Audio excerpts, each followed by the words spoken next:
Our scripture reading for this day is from Psalm 139.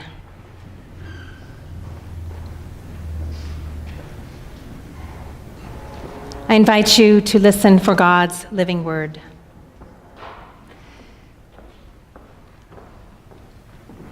O Lord, you have searched me and known me. You know when I sit down and when I rise up. You discern my thoughts from far away. You search out my path and my lying down and are acquainted with all my ways. Even before a word is on my tongue, O Lord, you know it completely. You hem me in, behind and before, and lay your hand upon me. Such knowledge is too wonderful for me. It is so high that I cannot attain it. Where can I go from your spirit? Or where can I flee from your presence? If I ascend to heaven, you are there. If I make my bed in Sheol, you are there. If I take the wings of the morning and settle at the farthest limits of the sea, even then there your hand shall lead me and your right hand shall hold me fast. If I say, surely the darkness shall cover me and the light around me become night, even the darkness is not dark to you. The night is as bright as the day, for darkness is as light to you. For it was you who formed my inward parts. You knit me together in my mother's womb. I praise you, for I am fearfully and wonderfully made. Wonderful are your works that I know very well. My frame was not hidden from you when it was being made in secret, intricately woven in the depths of the earth.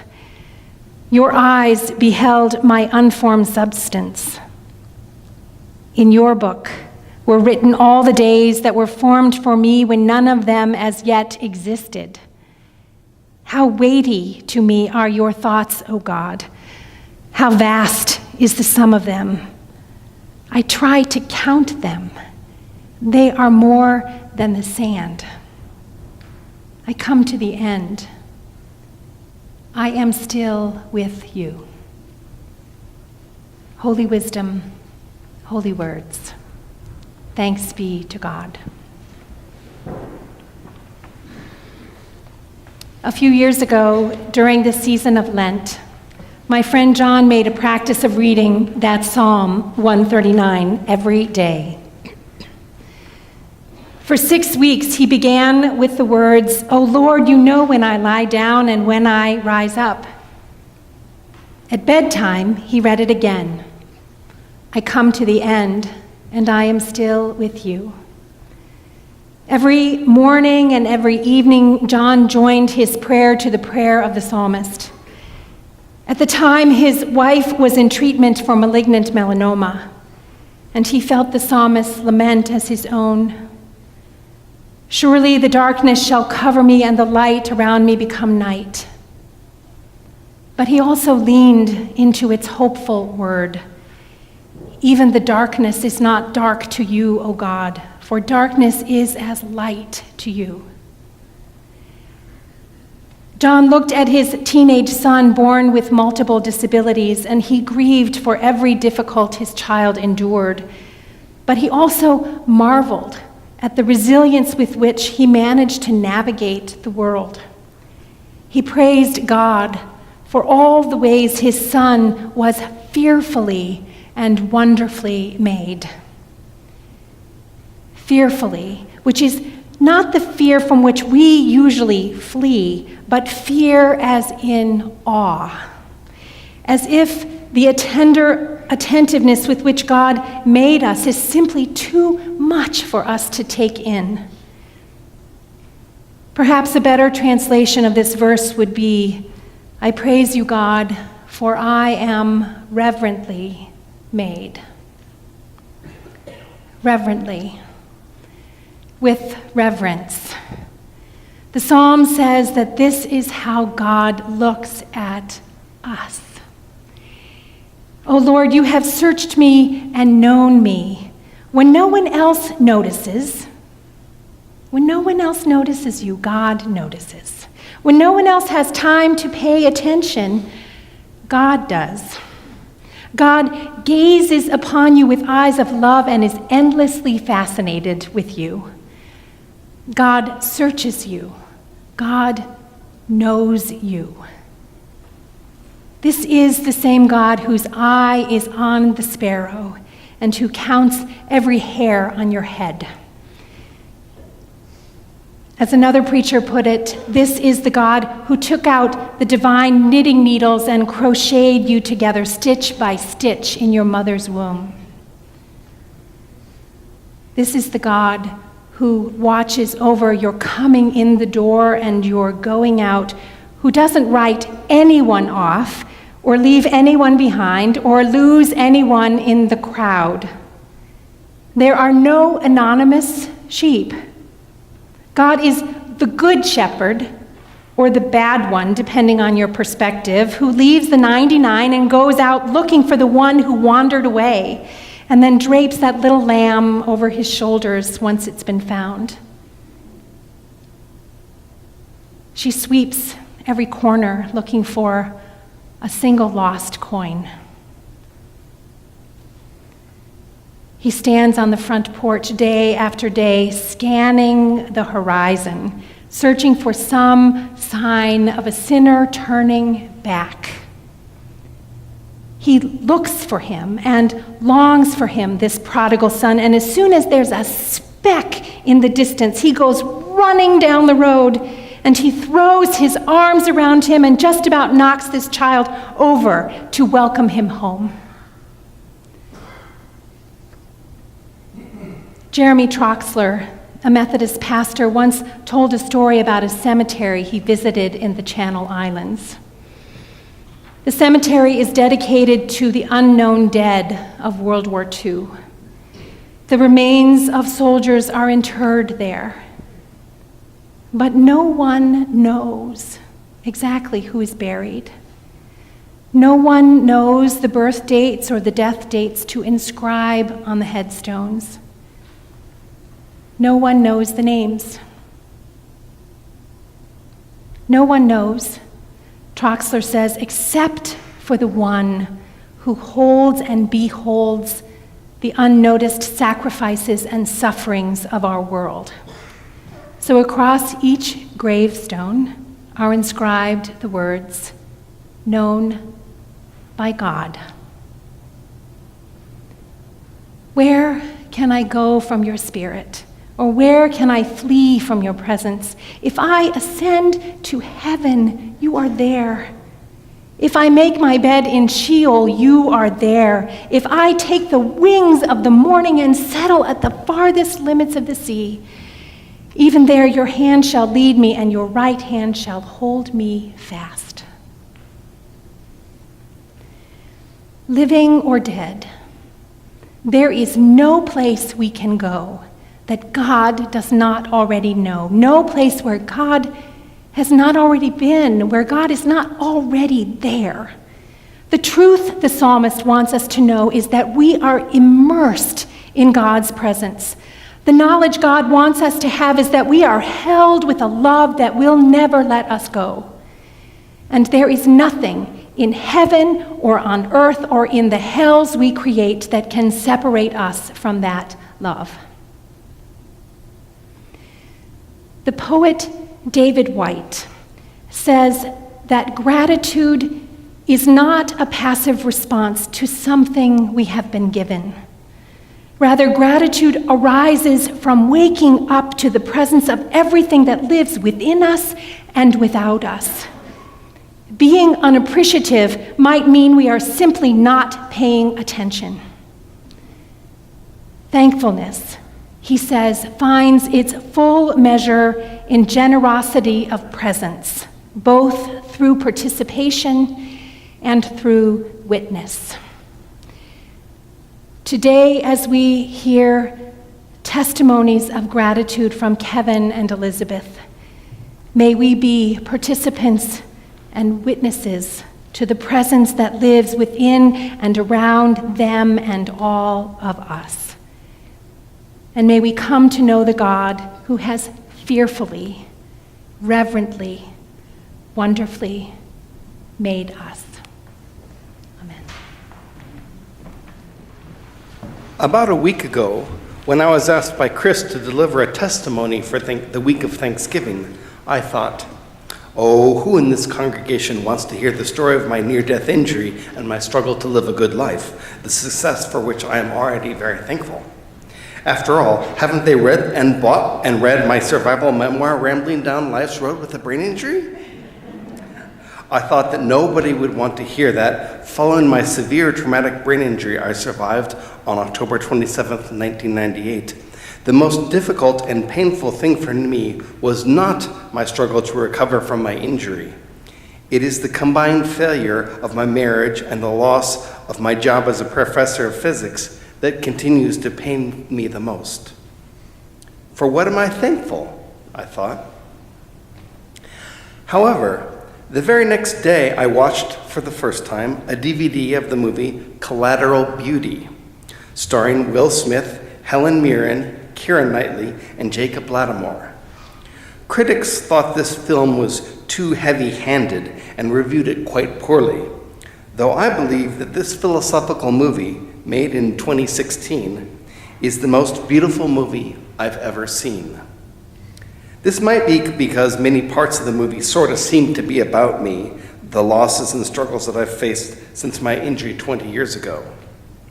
Collateral Beauty is a film in which the main character, a once very successful advertising genius, falls into serious depression following the death of his young daughter, who dies from an aggressive and incurable form of cancer called glioblastoma multiforme. In an effort to get him out of his funk, or possibly simply improve the sales of his company, the executives of this agency hire actors to play the three roles of love, time, and death. In some ways, the story is akin to the plot of Charles Dickens' Christmas Carol. These three actors, who are hired to interact with him at random times in his everyday life, embody the three most important facts of and motivators in life. They help awake the main character from his depressive slumber. One scene in the movie takes place outside of the hospital room when the doctors are disconnecting the dying daughter from her life support system. In the hallway, the main character's wife is asked by a stranger if she is losing somebody. After she replies that she's losing her daughter, the stranger says, "Just make sure you notice the collateral beauty." In the course of the movie, the viewer learns that collateral beauty refers to the joy and value of experiences that accompany painful loss, which are initially hard to see. Collateral beauty is the beauty that love continues through and even after loss or death. It is the beauty that the impact of the trauma brings us closer to the love that we shared, and all the ways that this love has affected our lives positively and the lives of others as well. After a difficult time of loss, the appreciation of collateral beauty can give you back your life because you understand that the love you experienced is at the very root of life, and there's nothing greater than love, which never ends.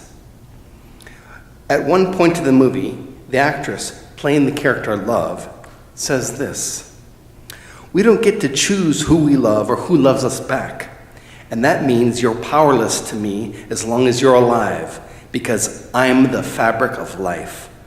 I'm within you. I'm within everything." This monologue from the movie Collateral Beauty reminds me of a verse from the ancient Gospel of Thomas, the existence of which I discovered after watching the only okay horror movie, Stigmata, in 1999. Logia 77 of the Gospel of Thomas says this: Jesus said, "I'm the light that is over all things. I am all. From me all came forth, and to me all attain. Split a piece of wood, I am there. Lift up the stone, and there you will find me." So I ask you this question today: is not love the root of our struggle with and enjoyment of anything that matters in life? I feel this way about our God as well, and my ability to appreciate this fact of the immense power of love and our God is something for which I am very thankful today. My experience in the tragedy of the automobile accident did injure me terribly. My injury also caused the painful consequences of my divorce and professional dismissal. But now I understand that my accident, and also these losses, did come with collateral beauty. I don't remember being conscious of it before my accidents, which very nearly killed me, and which impaired me so greatly. But shortly after regaining consciousness, I became hyper-aware of my thankfulness for being alive. Even though I struggled with suicidal thoughts for a few years after my divorce and loss of my job as a professor, I also woke every morning with a deep thankfulness that I was alive and I could affect positive change in the world today. After some time of real grieving, I was able to realize that I might not have been able to be the husband that my ex-wife had married, or the eloquent young physics professor hired by Carleton College. But I determined that I could help others who struggle as I did, and still do today. I want my experience with disability to function as a helpful tool for my work, not an impediment to be overcome. My thankfulness for being alive and able to affect positive change in this world is the reason that I started Faith for All, an interfaith, not-for-profit, that works with faithful communities of all natures to help them learn to better invite, embrace, include, and empower people living with disabilities into their community. I'm very thankful for the assistance of this congregation affords my organization by donating office space to Faith for All. I'm thankful for the love and support of my family who have stuck with me, even when there were times when loving me was a very difficult thing to do. I think my mom will attest to that. I'm thankful for the doctors and therapists who saved me from death and have helped facilitate my tremendous recovery. Today, I'm particularly thankful that I can see so easily the role that a God of positive process has played in my life and everywhere in the universe. I also am thankful for you listening tonight to part of my story. Good morning.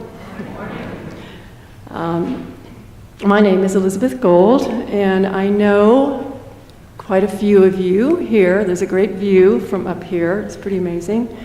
And that's from some of the activities that we all have been invited to be part of through this amazing church.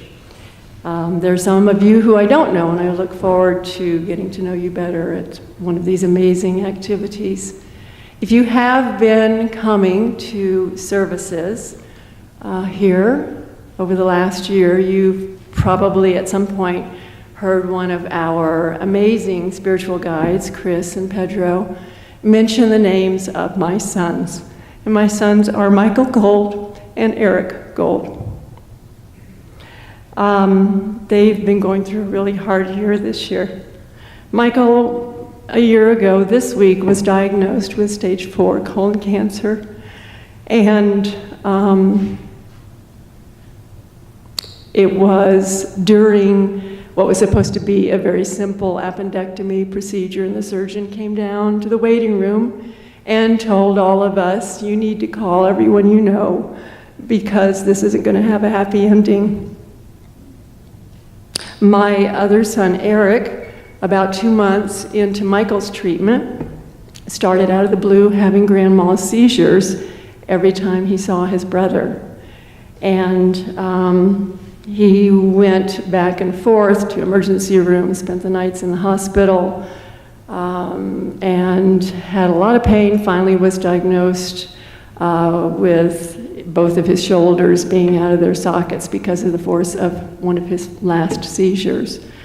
So I just wanted to give you a little bit of the backstory there so you could understand the magnitude of the gratitude I have to be able to stand here and to be able to look out at you all. I want to be clear that I'm not grateful for the cancer.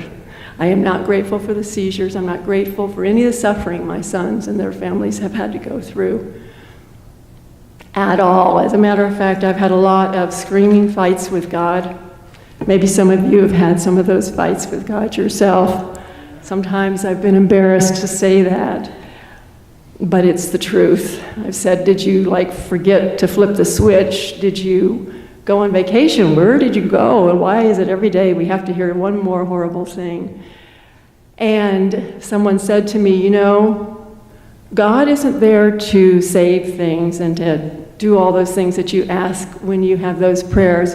God's there to be your friend and your partner. And I thought, I don't need another friend. I need the God that I grew up thinking was the one I could pray to and knows how to do these miracles. So where the hell is he or she? And it took me a while to realize that God had shown up. And it really has been in all of your faces. It's been every single time you come up to me and you have the courage to ask those very difficult questions to someone who's suffering. You've said, how's Eric doing? And you've said, how's Michael doing? You've said their names out loud.